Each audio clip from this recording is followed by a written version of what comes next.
आज बिहार विधान परिषद में एक प्रस्ताव आयल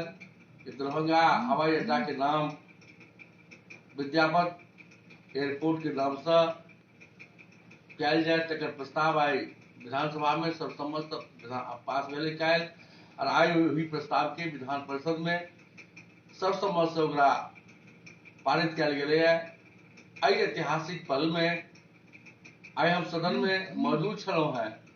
आई ऐतिहासिक दिन में हमार मौजूदगी में और हमारा एक सुखद आनंद की अनुभूति हो रहा है। ये एक तरफ सौराठ महोत्सव बिहार सरकार अपना खर्चा पर वित्तीय वर्ष में सौराठ महोत्सव है और वही मिथिला मैथिली के सम्मान की दिशा में आए वैधानिक रूप से बिहार सरकार के द्वारा विधानसभा और विधान परिषद में बाबा विद्यापत एयरपोर्ट के नाम, दरभंगा के एयरपोर्ट के नाम बाबा विद्यापत एयरपोर्ट के नाम रख कर प्रस्ताव भारत सरकार के भेजल गई है और भारत सरकार के नागरिक उड्डयन मंत्री विभाग द्वारा शीघ्र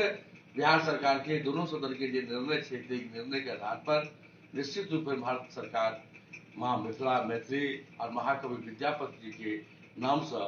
एयरपोर्ट की स्थापना होकर आई मिथिला की वासी के लिए आई ऐतिहासिक दिन है। ऐतिहासिक पल में और हमारा व्यक्तिगत रूप से खास कर आनंद की अनुभूति हो रही है कि ऐतिहासिक पल में एक इतिहास बनावे के दिन हम एक गरीब में भाग